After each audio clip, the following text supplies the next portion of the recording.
Wassalatu wassalamu ala asyrofil anbiya'i wal mursalin sayyidina wa maulana Muhammadin wa ala alihi wa sahbihi ajma'in. Asyhadu an la ilaha illallah wahdahu la syarika lah wa asyhadu anna Muhammadan abduhu wa rasuluh. Yang saya hormati Ibu Kepala Kepolisian Bangunan Besi, Ibu Nur Zainati Mahaya. Yang kami hormati Ibu Rubagis selaku pengajar praktik. Yang kami hormati Ibu Ilhatul Hikmah dari SMKN 1 Cermin. Dan Bapak Ibu semuanya, rekan guru PTSD 56 yang saya hormati juga. Pada kesempatan hari ini, marilah kita sama-sama menjadikan puji syukur kehadirat Allah Subhanahu wa Ta'ala, yang mana atas limpahan dan hidayahnya sehingga pada siang hari ini kita sama-sama bisa hadir dalam acara diseminasi program guru penggerak tentang budaya positif di sekolah dengan tanpa ada halangan suatu apapun. Salawat dan salam tetap tercurahkan kepada Nabi Muhammad SAW yang telah membawa kita kepada jalan kebenaran yang dinamakan Islam. Bapak Ibu yang kami hormati, saya mengucapkan terima kasih atas kehadiran panjenengan semua.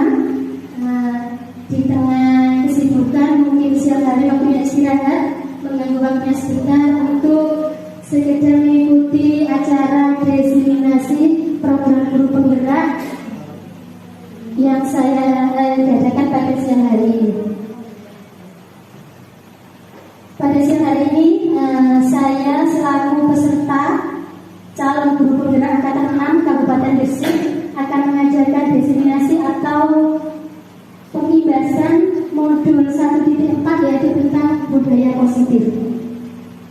Budaya positif ini sangat penting sekali kita kembangkan di sekolah ya, karena mengingat pada era globalisasi seperti ini diperlukan karakter baik yang perlu kita tumbuhkan pada anak didik kita di sekolah ini.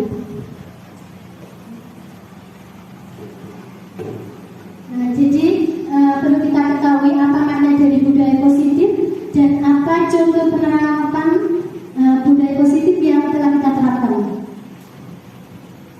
Jadi budaya positif di sekolah yaitu nilai-nilai dan kebiasaan-kebiasaan di sekolah yang berpihak pada peserta didik agar mereka dapat berkembang menjadi pribadi yang kritis, penuh hormat dan bertanggung jawab.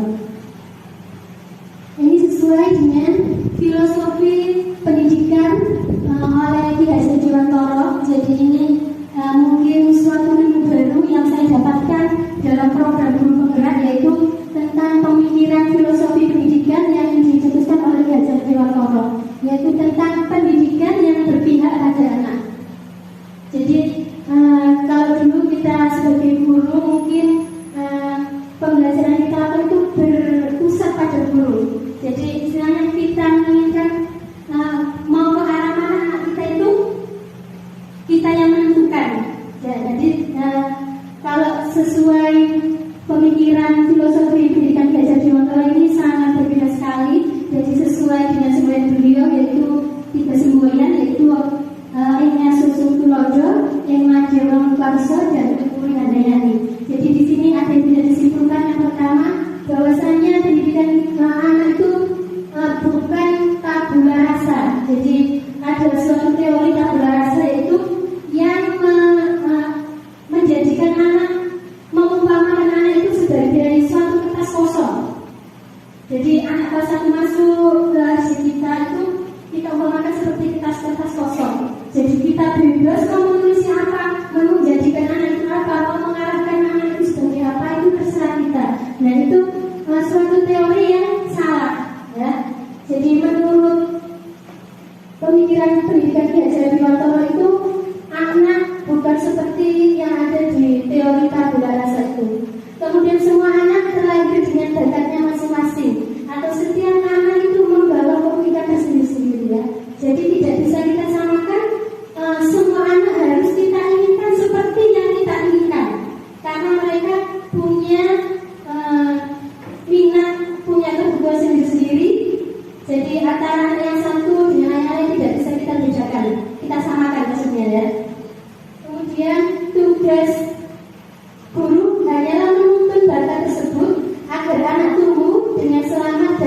bahagia.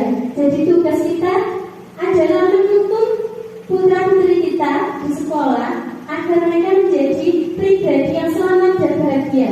Jadi bagaimana kita sebagai guru menuntun mereka dalam belajar itu dengan suasana yang penuh kebahagiaan sehingga membawa mereka kepada keselamatan.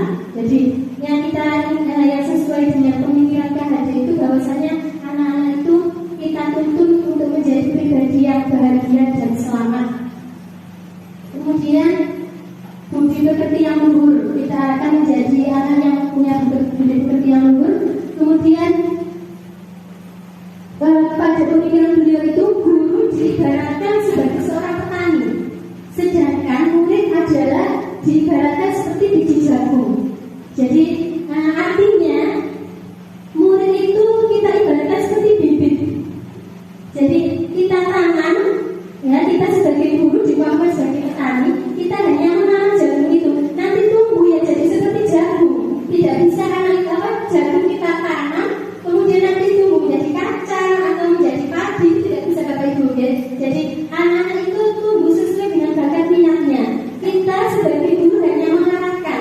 Jadi hanya sebagai petani, istilahnya kita siram, kita pupuk supaya nanti jagungnya menjadi subur. Hanya seperti itu Bapak Ibu. Jadi tidak bisa kita arahkan nanti ini jagungnya harus berbuah seperti apel atau apa, tidak bisa. Jadi sampai nanti tumbuhnya biji jagungnya seperti jagung. Cuma kita bisa menjadikan jagung itu menjadi jagung yang subur, yang berkualitas.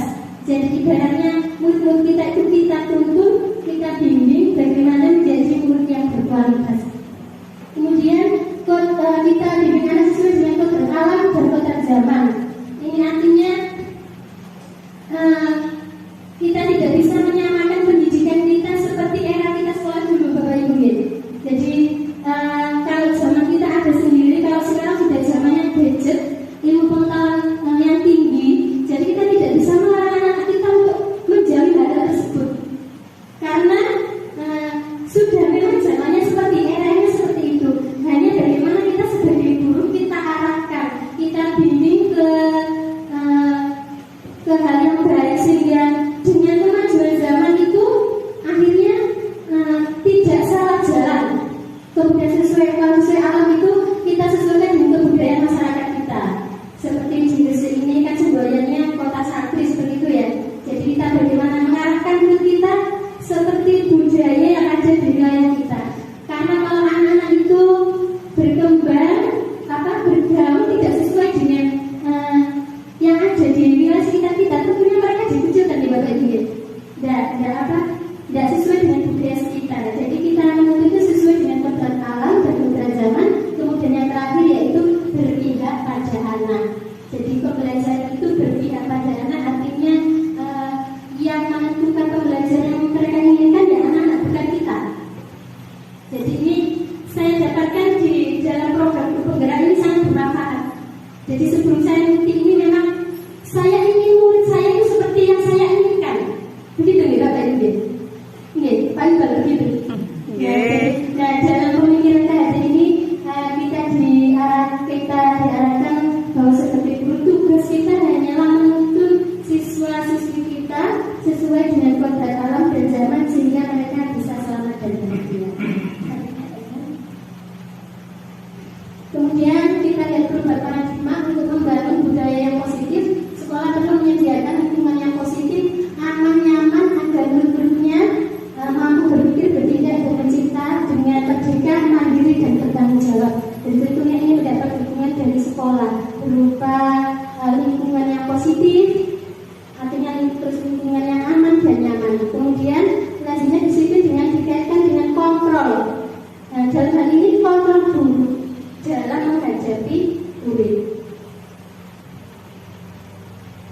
Kemudian perubahan paradigma teori kontrol sesuai fungsi kontrol.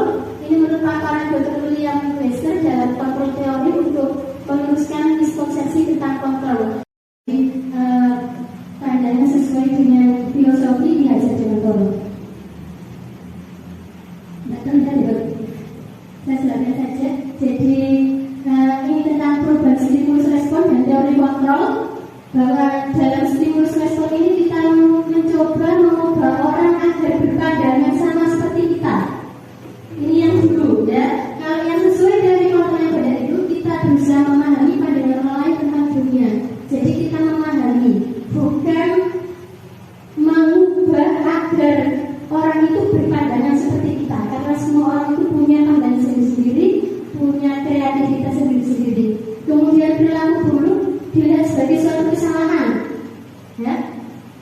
Jadi apa kesalahan yang buruk ya itu kesalahan. Padahal yang dilakukan itu mungkin punya tujuan tertentu kalau menurut teori kontrol. Kemudian orang lain bisa mengontrol saya. Jadi istilahnya sebagai contoh, saya ini bisa ditinggalkan oleh orang lain, dipengaruhi orang lain. Sedangkan untuk kalau menurut teori kontrol itu hanya Anda yang bisa mengontrol diri Anda sendiri. Artinya kita punya kebebasan untuk mengendalikan diri sendiri. Jadi tidak harus mengadopsi orang lain, karena kita punya kreativitas sendiri-sendiri. Kemudian saya bisa mengontrol orang lain, tapi kalau dalam teori kontrol ini Anda tidak bisa mengontrol orang lain, ya, seperti itu. Dan pemaksaan ada pada saat rujukan gagal. Pemaksaan ada pada saat rujukan gagal ini biasanya dilakukan pada peserta didik kita. Kalau kita gagal, istilahnya mengarahkan anak didik kita, bisanya kita sering memaksa. Aduh, ini cepat dikerjakan gitu kan. Begitu. Kemudian kalau menurut teori kontrol itu kolaborasi dan kesepakatan menciptakan pilihan-pilihan baru. Kalau dalam teori kontrol baru itu istilahnya antara guru dan siswa itu perlu ada kesepakatan. Jadi tidak harus dengan sistem paksaan. Dan kemudian yang terakhir yaitu model berpikir menang kalah. Itu yang dulu, kemudian sekarang metode berpikir menang-menang itu masih begini.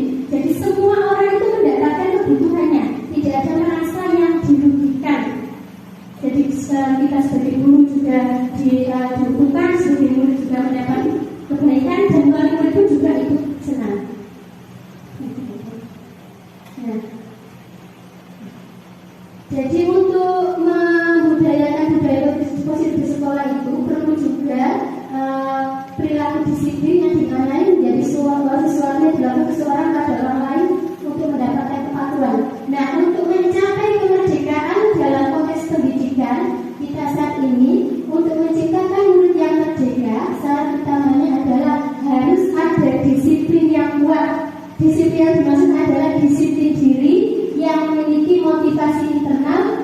Jika kita tidak memiliki motivasi internal, maka kita tidak memerlukan pihak lain untuk mendisiplinkan kita atau motivasi eksternal, karena berasal dari luar, bukan dari dalam diri kita sendiri. Jadi maksudnya kita harapkan itu kita disiplin itu tidak karena paksaan dari orang lain, karena sesuatu yang dipaksa itu hasilnya tidak maksimal dan tidak akan bertahan lama. Tetapi kalau disiplin itu hadir internal dari diri sendiri, insya Allah akan menimbulkan kesadaran dan akan bertahan lama dan akan terus dilakukan seperti itu.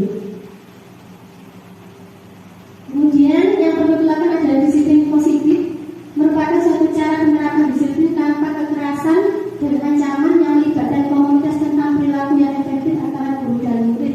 Dalam penerapannya, murid diajarkan untuk memahami konsekuensi dari perilaku mereka serta mengajarkan murid bertanggung jawab dan rasa hormat dalam berinteraksi dengan lingkungan.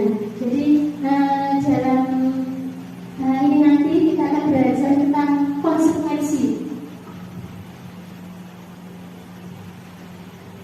Nah, kita harapkan di sekolah ini nanti kita semua warga sekolah ini akan mempunyai nilai-nilai kebajikan. Sebenarnya banyak sekali nilai kebajikan, tetapi ini saya ambil satu nilai kebajikan, yaitu mengacu pada profil pelajar Pancasila. Jadi satu yaitu beriman, bertakwa kepada Tuhan Yang Maha Esa dan berakhlak mulia, mandiri, bernalar kritis, berkebinekaan global, bergotong royong dan kreatif. Jadi yang saya ambil sebagai yang diutamakan yaitu kita ambil dari nilai kebajikan profil pelajar Pancasila. Karena kalau kita jabarkan semua banyak sekali nilai kebajikan itu, tapi kita ambil poin yang penting yaitu dari profil pelajar Pancasila. Nah, untuk memunculkan disiplin diri, internal dari diri itu diperlukan motivasi. Langsung Pak Iqbal. Nah, di sini Bapak Ibu bisa lihat teori motivasi perilaku manusia, yaitu untuk jadi seseorang itu punya motivasi itu pertama untuk menghindari ketidaknyamanan atau hukuman apa yang akan terjadi apabila saya tidak melakukannya.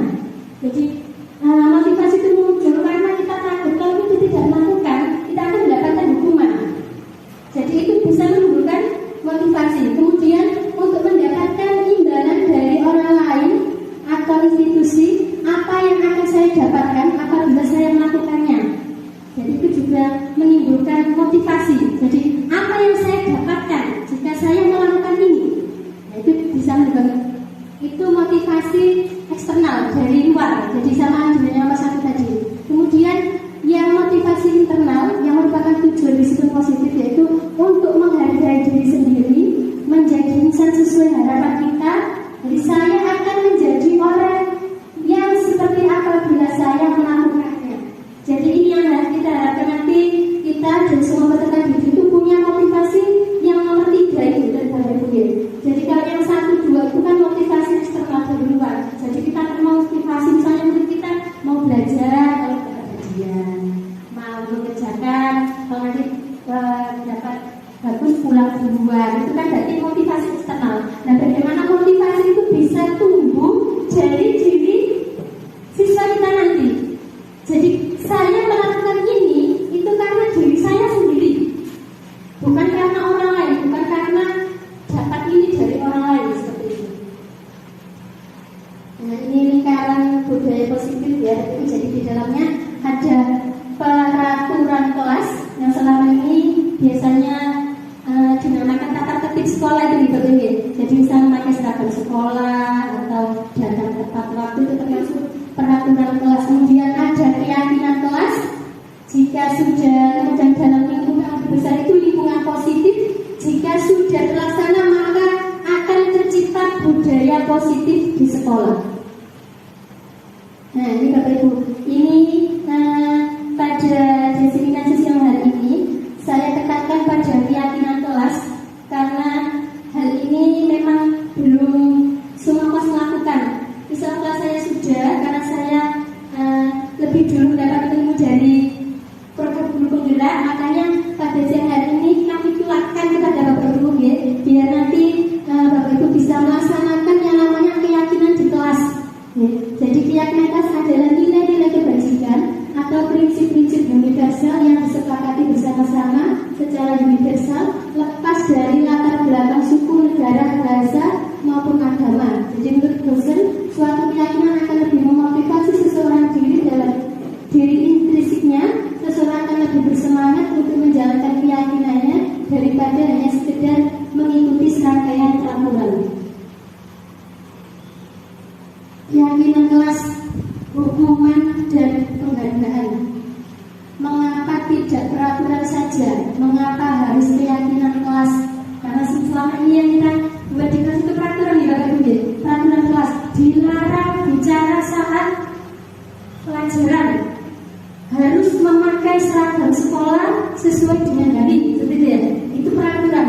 Kemudian kenapa harus keyakinan? Kemudian mengapa kita akan tercipta budaya positif di sekolah? Nah ini Bapak Ibu, ini pada diseminasi siang hari ini saya tekankan pada keyakinan kelas karena hal ini memang belum semua kelas melakukan. Misal kelas saya sudah, karena saya lebih dulu mendapat ilmu dari program guru penggerak, makanya pada siang hari ini kami tularkan kepada Bapak Ibu ya, biar nanti Bapak Ibu bisa melaksanakan yang namanya keyakinan di kelas ya. Jadi keyakinan kelas adalah nilai-nilai kebajikan atau prinsip-prinsip universal yang disepakati bersama-sama secara universal, lepas dari latar belakang suku, negara, bahasa maupun agama. Jadi menurut dosen, suatu keyakinan akan lebih memotivasi seseorang diri dalam diri intrinsiknya. Seseorang akan lebih bersemangat untuk menjalankan keyakinannya daripada hanya sekedar mengikuti serangkaian peraturan. Keyakinan kelas, hukuman dan penghargaan. Mengapa tidak peraturan saja? Mengapa harus keyakinan kelas? Karena selama ini yang kita buat di kelas itu peraturan nih Bapak Ibu. Peraturan kelas dilarang bicara saat pelajaran, harus memakai seragam sekolah sesuai dengan hari, seperti itu ya. Itu peraturan. Kemudian kenapa harus keyakinan? Kemudian mengapa kita memiliki peraturan harus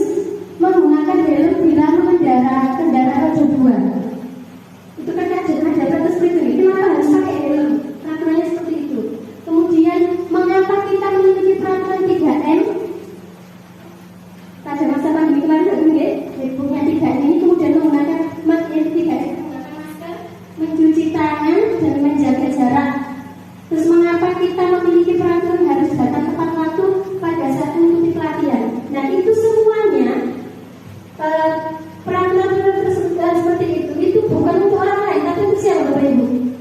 Untuk diri kita sendiri. Peraturan tersebut dibuat untuk diri kita sendiri, jadi bukan untuk orang lain sebenarnya.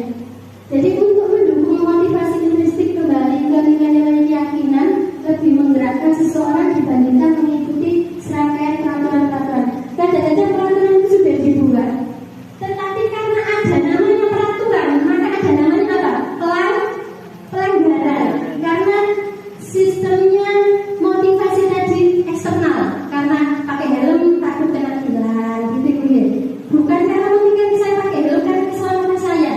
Kemudian saya datang tepat waktu, bukan karena menghargai diri sendiri, tapi karena mungkin nanti dipuji oleh kepala sekolah, gitu ya. Nanti dapat penghargaan, seperti itu. Jadi yang kita tekankan itu, yang penting itu adalah keyakinan dari diri sendiri, bukan peraturan-peraturan yang dibuat seseorang kemudian kita merasa terpaksa untuk melakukannya. Nah, ini ada sedikit contoh ya, peraturan dan contoh keyakinan kelas atau nilai kebajikan yang dituju. Jadi dalam peraturan bunyinya selalu kembalikan buku ke tempatnya. Itu dalam peraturan. Tetapi itu kan istilahnya mengembalikan buku ke tempatnya itu kan bentuk apa? Tanggung jawab. Jadi kalau keyakinan itu yang harus tanggung jawab. Bagaimana kita bertanggung jawab sehingga kita bisa mengembalikan buku ke tempatnya, karena kita merasa punya tanggung jawab. Kemudian dilarang mengganggu orang lain. Kalau nanti bunyinya mengganggu orang lain itu berarti apa, Bapak Ibu? Menghormati dan menghargai orang lain dan diri sendiri. Itu bentuk keyakinannya. Kemudian hadir di sekolah 15 menit sebelum pembelajaran dimulai. Ini juga bentuk apa? Menghormati orang lain atau komitmen pada tujuan. Kita tetap punya komitmen, akhirnya kita datang 15 menit sebelum pembelajaran dimulai. Dilarang melakukan kekerasan. Nah, ini tidak melakukan kekerasan, yaitu untuk keselamatan kita sendiri dan untuk menghormati orang lain. Kemudian dilarang menggunakan narkoba. Nah, ini juga fungsinya untuk apa? Kesehatan. Jadi keyakinannya kelasnya itu kesehatan. Gitu. Jadi nggak dilarang menggunakan narkoba, karena bunyi-bunyi seperti itu kalau dilarang mesti anak akan melanggar. Jadi kalau keyakinan itu tumbuh dari intrinsik dari dirinya sendiri. Kemudian satu contoh lagi, gunakan masker. Nah, ini juga termasuk apa?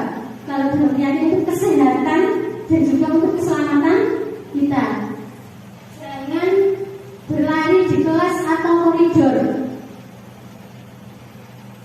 Itu termasuk keselamatan juga untuk keamanan. Lanjut saja, Pak Iqbal.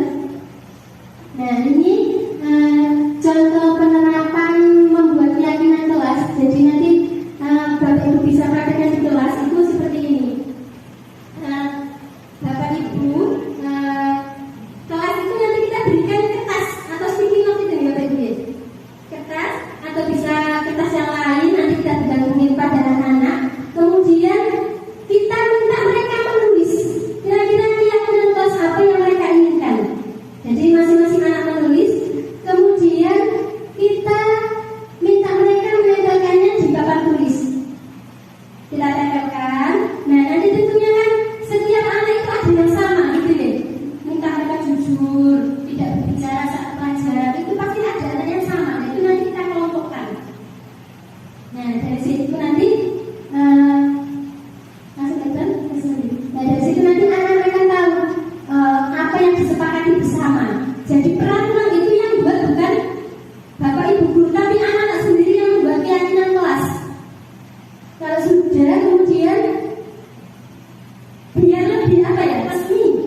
dengan kesepakatan itu daripada adanya peraturan yang dibuat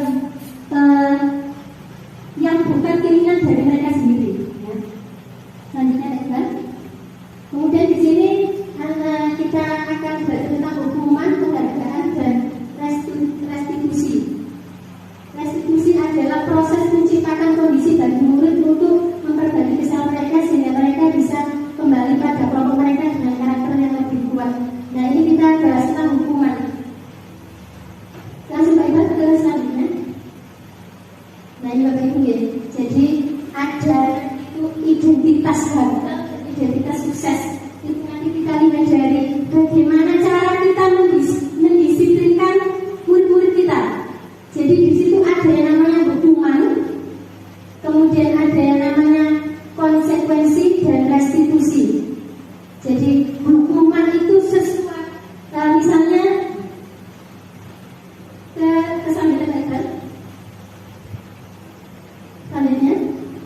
Nah, ini nanti sebelum saya lanjutkan, di manakah posisi kita selama ini sebagai guru, Bapak Ibu ya? Jadi ini nanti panjenengan isi. Kalau hukuman itu kan langsung datanya tiba-tiba. Jadi tidak ada kesepakatan antara guru dan siswa. Jadi misalnya anak tidak masuk gitu ya, terus langsung Bapak Ibu memberikan hukuman, itu datanya tiba-tiba. Hanya satu arah, hanya dari satu ke dari guru. Kalau konsekuensi itu sudah ada kesepakatan dengan siswa. Jadi sudah ada kesepakatan. Jadi datanya tidak hanya dari guru. Nanti Bapak itu bisa menjawab ya. Ini termasuk hukuman atau konsekuensi. Jadi yang lebih baik dilakukan itu bukan hukuman, tapi konsekuensi. Nah, yang pertama, mencatat 100 kali di dalam buku kalimat, saya tidak akan terlambat lagi karena terlambat ke sekolah. Itu termasuk hukuman apa konsekuensi, Bapak Ibu ya? Apa itu termasuk apa ya? Hukuman. Sudah kan semua nih. Hukuman. Kalau mencatat 100 kali di dalam buku kalimat itu termasuk hukuman apa konsekuensi? Hukuman. Nanti kita lihat ya. Lari mengelilingi lapangan basket 2 kali karena terlambat hadir di sekolah. Hukuman. Murid diminta untuk push up 15 kali karena tidak menggunakan masker di sekolah. Kemudian menggantikan kertas tugas teman yang telah dicoret-coret. Konsekuensi. Nanti kita lihat detailkan tidak jawabannya juga berbeda. Membersihkan tumpahan air di meja tulis karena tersenggol pada saat belajar. Konsekuensi. Meminta murid tidak mengenakan sepatu seharian di sekolah karena tidak menggunakan sepatu hitam. Hukuman. Kemudian terakhir, lari mengelilingi lapangan basket 2 kali karena terlambat 10 menit. Coba Ibu selanjutnya. Nah, ini bisa tanya nih. Jadi kita bisa tahu bahwasanya pernyataan tindakan guru tersebut mana yang termasuk hukuman dan konsekuensi itu bisa kita terapkan di sekolah. Jadi konsekuensi itu memang sudah ada kesepakatan sebelumnya. Seperti satu contoh ya, jika teman tadi mencoret-coret ya harus diganti. Itu konsekuensi dari perlakuan tersebut. Tetapi kalau anak datang terlambat lalu disuruh mengelilingi lapangan 10 kali seumpamanya seperti itu. Nah, itu apa akibatnya Bapak Ibu? Anak akan merasa apa? Tersakiti. Iya, tersakiti, kemudian dia juga minder. Dan itu sifatnya juga tidak lama. Malah anak-anaknya jadi apa? Bandel. Bandel dan berontak. Dia merasa juga dipermalukan. Kenapa saya disuruh lari? Dipermalukan. Jadi kemudian lihat ayat konsekuensi ya. Membersihkan tumpahan air di meja tulis karena tersenggol pada saat belajar. Nah, itu memang ya harus konsekuensinya. Memang harus apa? Dibersihkan. Jadi kita tidak menghukum anak karena melupakan atau disuruh misalnya ngepel satu sekolahan, juga tidak mungkin. Ya, itu termasuk hukuman. Jadi dari ini nanti Bapak Ibu bisa mungkin apa ya, sedikit berkaca atau merefleksi bagaimana perlakuan kita kepada murid-murid kita sebelumnya dan nanti bisa menggunakan tindakan mendisiplinkan itu tidak dengan menggunakan hukuman. Ya. Jadi kita bisa melakukan konsekuensi atau melakukan restitusi. Baik, kita lanjut. Nah, perbedaan hukuman dan konsekuensi. Kalau hukuman itu sesuatu yang menyakitkan harus terjadi. Jadi tadi malu anak-anak punya apa? Capek ya dia, malu ya dia. Kemudian kalau sesuai konsekuensi itu sesuatu harus terjadi. Seperti membersihkan hasil tumpah tadi. Kemudian membuat anak sakit fisik maupun hati untuk jangka waktu yang akan lama. Itu pasti jadinya terus Bapak Ibu ya. Panjangan pernah dihukum dulu di sekolah. Pernah. Nah itu akan membekas terus sampai kita menjadi guru pun akan membekas. Saya dulu pernah dipukul, ini guru saya pernah di. Nah itu membekas sampai sekarang. Nah yang konsekuensi itu membuat anak merasa tidak nyaman dalam jangka, tapi waktunya hanya pendek, tidak seperti hukuman. Anak membenci kedisiplinan. Jadi setelah hukum tidak malah apa? Tidak malah takut, malah jengkel, malah besok dilakukan lagi. Terus wah bisa hukum. Kemudian paksaan. Kalau hukuman itu sifatnya paksaan, kalau konsekuensi itu stimulus atau berupa tanggapan. Mendorong anak menjadi diri sendiri, menyakiti diri sendiri. Kalau yang konsekuensi mendorong anak agar mudah menyesuaikan diri dan seterusnya. Jadi kita harapkan kedepannya kita sudah tidak memakai hukuman lagi Bapak Ibu. Jadi kita buatlah kesepakatan atau keyakinan seperti tadi. Jadi anak-anak kalau melanggar peraturan dia sudah tahu konsekuensinya apa yang harus dilakukan. Kemudian dari sini kita mendapatkan kebutuhan dasar manusia, yaitu kebutuhan cinta kasih diterima, penguasaan, kemudian survival, kemudian kesenangan dan kebebasan. Lanjut. Nah ini ada satu contoh kasus, Bapak Ibu ya. Ibu Ani, guru kelas 5 di SD tadi sedang bingung menghadapi salah satu murid di kelasnya. Agus, beberapa anak telah datang dan mengeluhkan Agus yang seringkali meminta bekal makasih yang mereka tidak paksa. Jika Anda menghadapi situasi seperti Ibu Ani, apa yang akan Anda lakukan? Menurut Anda kira-kira apa alasan Agus melakukan hal itu? Ya, jadi kadang-kadang kita menemukan kasus murid-murid kita di kelas itu memang melakukan hal-hal yang artinya merugikan orang lain. Nah itu kita harus bisa istilahnya mengidentifikasi anak itu melakukan itu karena apa, ya? Apa yang mereka inginkan. Jadi apabila jawaban Agus, jadi bisa kita panggil kemudian kita tanyakan pada Agus ya. Jika jawaban Agus karena ia lapar dan orang tuanya tidak membawakan bekal makan siang, nah berarti kebutuhan dasarnya apa Ibu? Bertahan hidup. Jadi bertahan hidup. Kemudian ada kebutuhan untuk diterima, karena Agus ini merasa tidak diperhatikan oleh teman-temannya, tidak punya teman. Akhirnya dia melakukan apa? Memaksa lagi, hanya dengan satu tujuan. Kadang-kadang kita punya begitu, begitu ya. Itu mungkin minta perhatian dari kita, butuh cinta kasih sayang. Kemudian mendapatkan pengakuan atau kemampuan atas kemampuannya. Jadi kalau tidak menuruti keinginannya, dia merasa tidak hebat. Jadi dia butuh pengakuan. Ya. Kemudian Agus merasa dia bosan dengan bekal yang dibawakan ibunya. Mungkin dibawakan sosis saja ya. Jadi mie goreng itu bosan, akhirnya minta ke temannya. Itu berarti kebutuhan akan pilihan.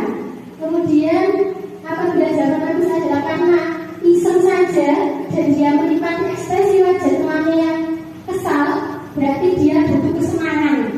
Nah dari alasan-alasan tersebut Bapak Ibu, kita bisa istilahnya apa ya? Kita bisa melihat mungkin kita ini butuh apa. Jadi perlu kita pendekatan pada murid-murid kita. Jangan karena anak itu seperti itu langsung tak hukum. Ayo ke kantor sekolah, besok tidak boleh sekolah 3 hari. Nah itu tidak boleh oleh murid. Jadi kita identifikasi dulu anak-anak itu kira-kira kenapa alasannya. Apalagi gratis ya.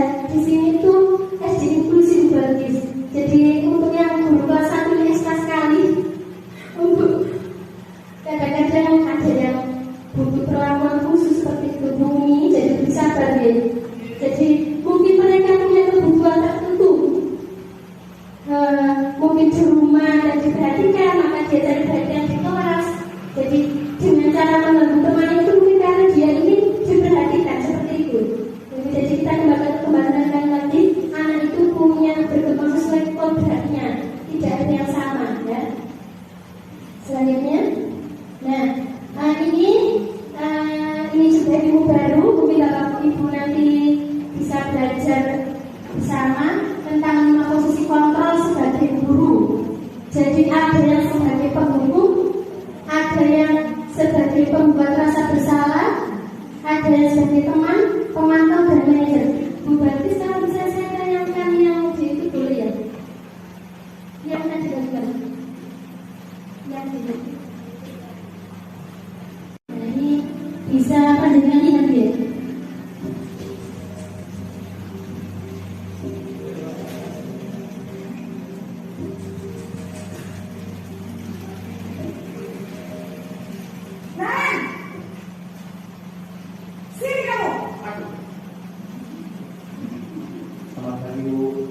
Selalu terlambat.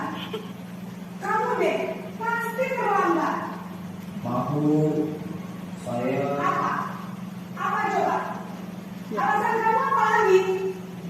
Kapan sih kamu tidak terlambat? Malas sekali ya kamu jadi anak. saya Dasar pemalas. Gak kapok-kapok sih kamu. Sudah berapa kali terlambat? Sana, kamu beli lapangan basket 2 kali. kenapa saya harus beli lapangan basket Bu? Kenapa? Kamu orang ibu. Berani-beraninya jawab. Sudah terlambat, masih berani jawab bukan? Sekarang, keliling lapangan basket 5 kali sekalian. Biar kapok. Cepat. Pergi sana ke lapangan basket. Posisi tersebut biasanya berbicara dengan Nah itu tadi posisi guru sebagai apa Bapak Ibu? Penghukum. Jadi seperti itu. Apakah kita juga pernah melakukannya? Sering ya Bapak Ibu ya. Kadang-kadang nggak tahu. Biar anak seperti itu keluar langsung emosi. Kalau di gambarnya ini keluar akalnya, angguknya itu. Bisa aja itu.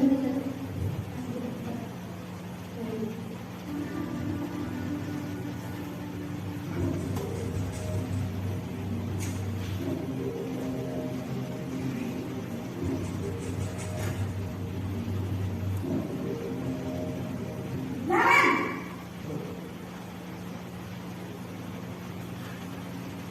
Selamat pagi Bu. Naren. Kamu kenapa terlambat lagi, nak?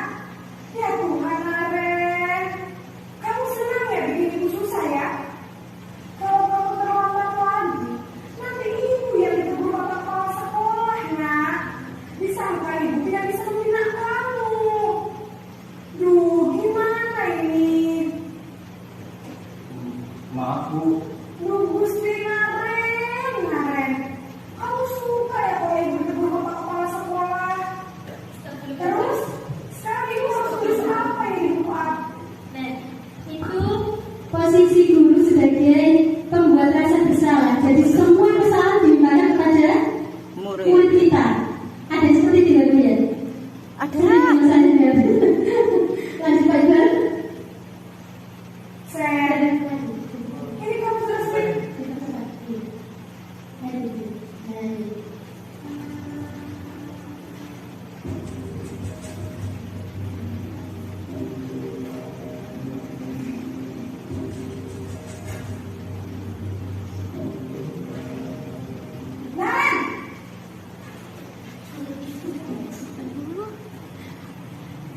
selamat pagi Bu. wah, sudah jam berapa ini, nak? Terlambat lagi ya, sayang. Iya Bu, habis ibu saya lupa bangunkan saya Bu. Kamu malah menyalahkan ibu kamu. Kamu bukannya anak yang larinya paling kencang. Kok terlambat sih? Iya Bu, saya memang bangun bangun tadi. Jadi biarpun saya lari kencang, tetap nggak tersenja Bu.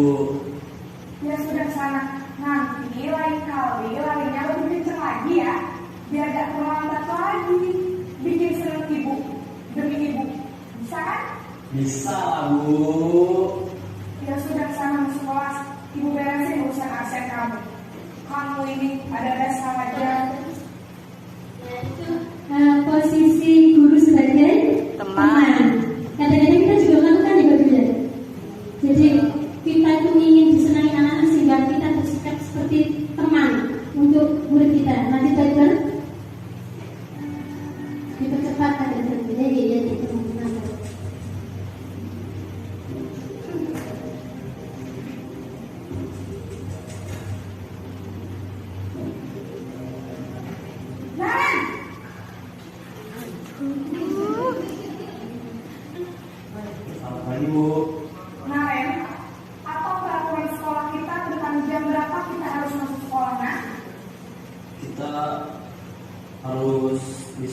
7, Bu. Iya betul, sekarang sudah jam 7.20. Kalian sudah tahu konsekuensinya jika terlambat hadir? Paham, Bu. Saya harus tinggal kelas, harus sudah istirahat selama 20 menit. Iya benar, konsekuensinya demikian. Jadi nanti jam 9.30 pas istirahat, kamu harus tinggal di kelas, kerjakan tugas tambahan untuk ketertinggalan kamu, ya? Baik, Bu. Itu posisi guru sebagai Wanita. pemantau. Jadi sebagai pemantau itu kita menjelaskan dulu peraturannya begini, bagaimana kita sudah tahu kenapa kita dilanjut begitu. Kalian lagi posisi sebagai manajer.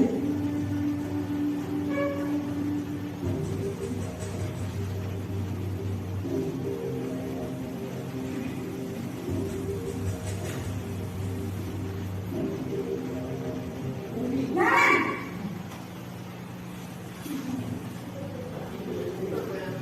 Selamat pagi, Bu. Selamat pagi Naren. Maaf, Bu. Saya terlambat. Iya, sekolah masuknya jam 7, sekarang sudah jam 7.20. Jadi sekarang bagaimana ini Naren? Maaf, Bu.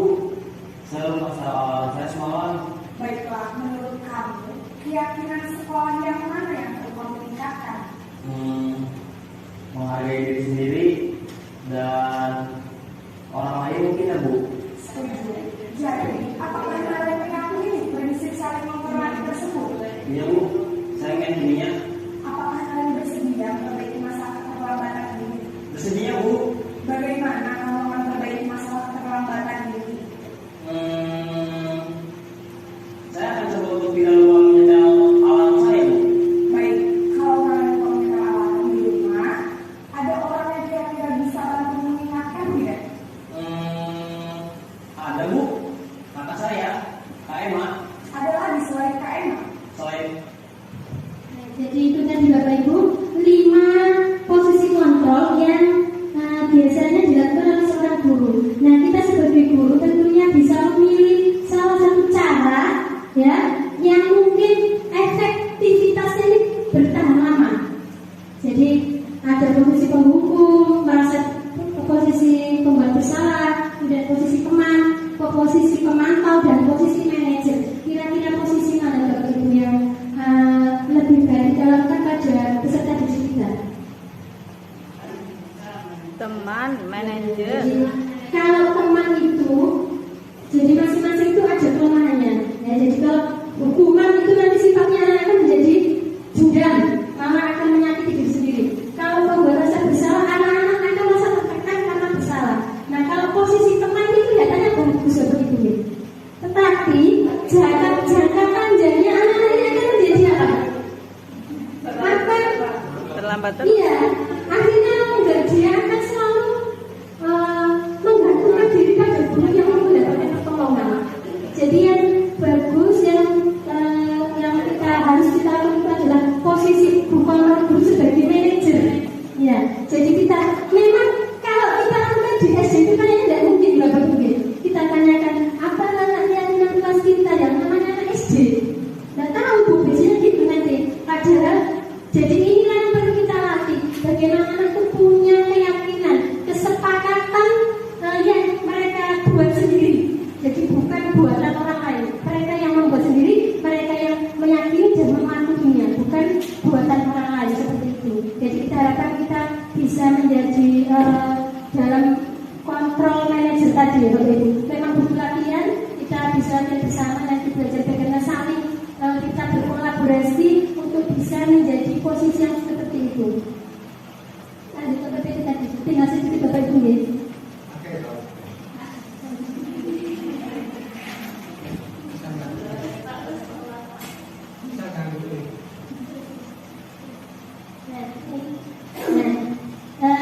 Dari sini kita akan mengetahui tentang restitusi. Dalam segitiga restitusi itu jadi bagaimana nanti kita bisa menyelesaikan masalah pada peserta didik kita yang tentunya melakukan kesalahan tersebut. Ya, seperti dari tadi ya, itu kan kita lihat jawaban Daren ya dari posisi gurunya sebagai penghukum merasa bersalah, kemudian teman, pemantau dan yang terakhir sebagai manajer itu orang wajahnya kelihatan Daren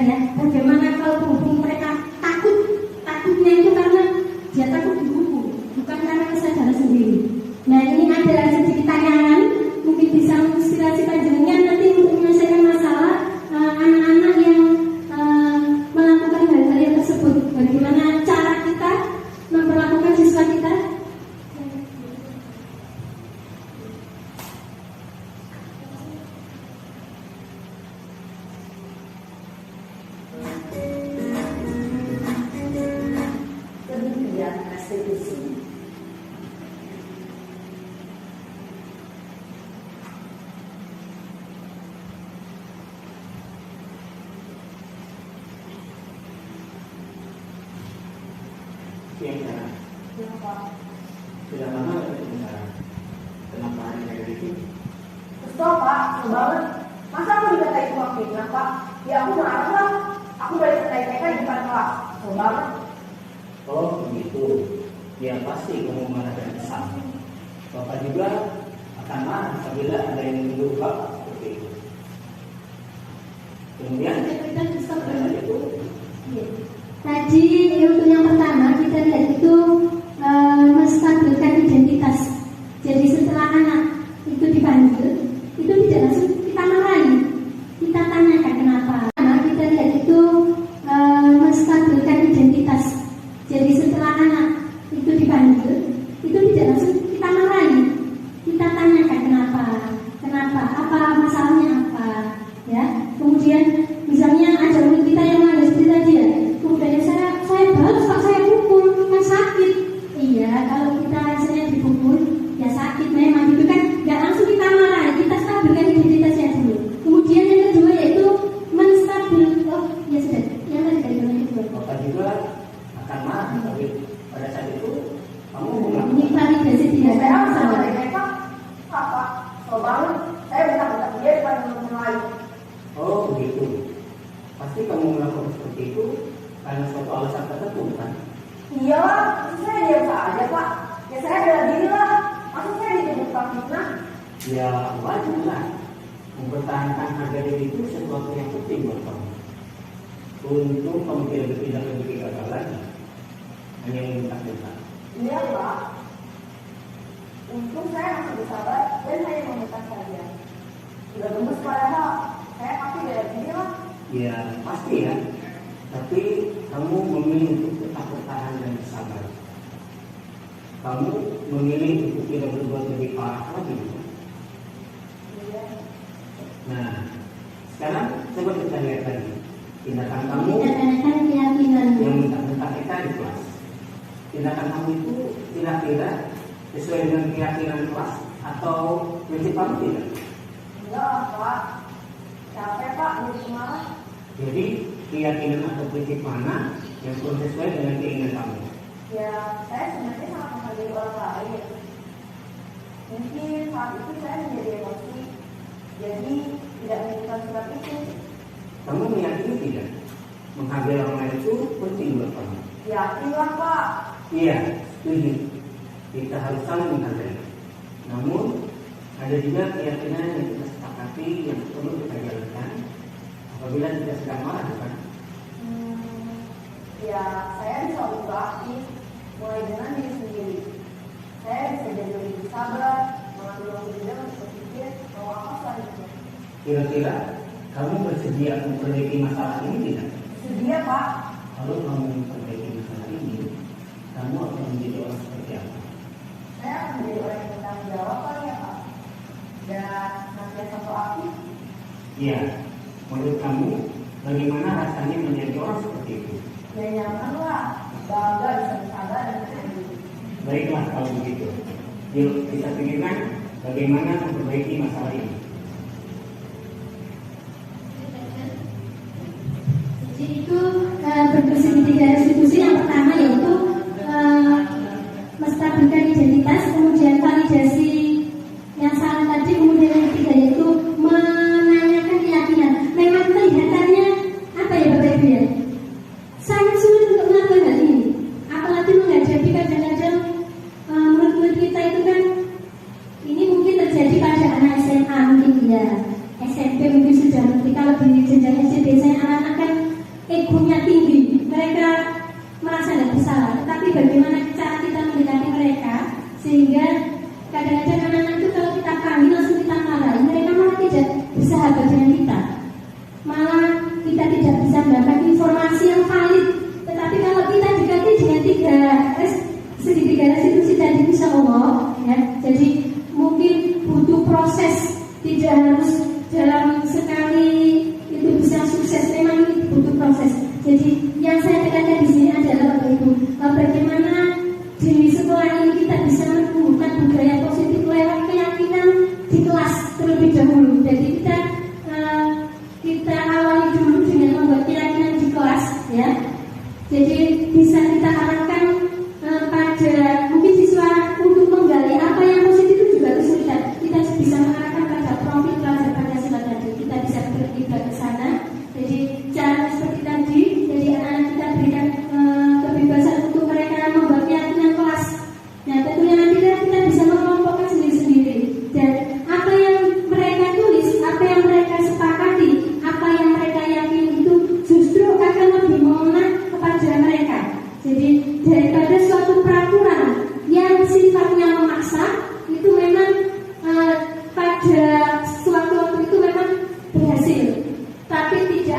bisa bertahan lama. Jadi memang butuh proses Bapak Ibu, bagaimana kita bisa membuat murid-murid kita bisa merdeka, bisa berkembang sesuai dengan kodrat mereka.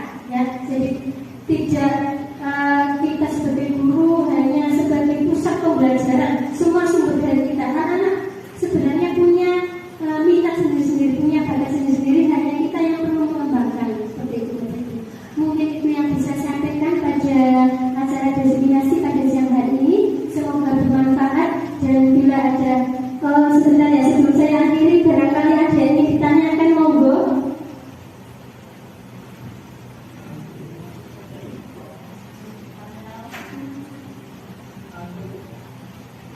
Monggo Bapak Ibu. Iya, terima kasih Risma. Mungkin bukan pertanyaan, mungkin ini sedikit untuk penguatan. Karena tadi ya Bu Hikmah itu sudah memberikan ilmu yang luar biasa bagi kita semua, ilmu baru yang tentunya sesuatu yang baru perlu kita laksanakan dalam menghadapi IKN Mandiri tahun 2022-2023, yaitu sedikit saya mengomentari. Kalau saya lihat dari yang pertama tadi, filosofi tadi ya, jadi kita itu tidak semata-mata hanya menyampaikan materi. Kalau saya tanggapi apa yang Mas sampaikan tadi, tapi kita harus menggali bakat minat anak. Jadi kita memberikan materi itu harus sesuai bakat itu tadi. Jadi kita memaksa anak memberikan materi kesenian, padahal anak nggak suka seni, anak sukanya olahraga. Jadi intinya itu bagaimana seorang guru memberikan pembelajaran itu yang menyenangkan sesuai dengan keinginan siswa. Jadi sesuai dengan bakat dan minat siswa. Jadi misalnya contohnya mungkin seperti ini, mungkin ya bagaimana kalau memang salah nanti bisa dibenarkan lagi. Mungkin begini, dalam pembelajaran matematika misal anak itu sukanya olahraga. Jadi bagaimana cara guru memberikan materi matematika itu dengan anak yang menyukai olahraga tadi, supaya anak itu tidak, ya kalau kita langsung memberikan matematika ya mungkin anak bosan atau yang nggak suka lah. Tetapi mungkin dengan adanya sedikit di situ apa ya, tindakan-tindakan atau kegiatan olahraganya itu mungkin anak bisa senang. Mungkin itu intinya. Kalau keyakinan tadi itu mungkin itu umum bagi saya itu, tapi itu bagus. Mudah-mudahan bisa Bu Hikmah implementasikan ke pembelajaran di kelas dan dijadikan contoh bagi teman-teman yang lain supaya sekolah kita itu bisa lebih maju lagi. Mungkin itu saja. Terima kasih. Wassalamualaikum warahmatullahi wabarakatuh. Terima kasih untuk Guru. Memang benar setiap anak itu punya kebutuhan sendiri. Jadi kebutuhan itu kan ada tiga, yaitu menurut kesiapan belajarnya, kemudian menurut minatnya dan profilnya. Jadi anak-anak itu kadang ada yang memang kesiapan belajarnya, ada yang belum bisa membaca atau SD ya, ada juga lancar membaca. Ini kan tidak bisa kita perlakukan sama nih Bapak Ibu. Kemudian ada yang minatnya misalnya seperti yang Guru sampaikan, dia minatnya ke olahraga, berarti kinestetik ya, sukanya olahraga. Tapi bagaimana Guru bisa mengemas matematika itu seperti pelajaran olahraga sehingga disenangi? Memang dalam sama itu nanti ada di pembelajaran diferensiasi Guru. Ya, jadi dalam karena kita juga belum melaksanakan, saya juga baru belajar juga. Ya, kalau dalam kurikulum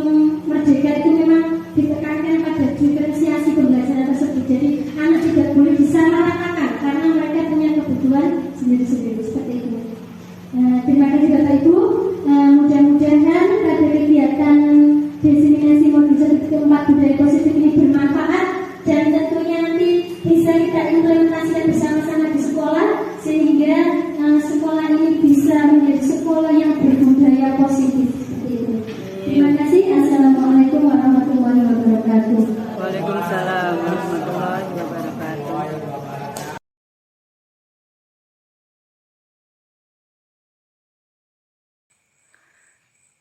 Assalamualaikum warahmatullahi wabarakatuh. Perkenalkan, saya Bu Umi dari UPT SDN 56 Gresik. Setelah saya mengamati Bu Hikmah selama mengikuti program guru penggerak, banyak yang berubah dari murid.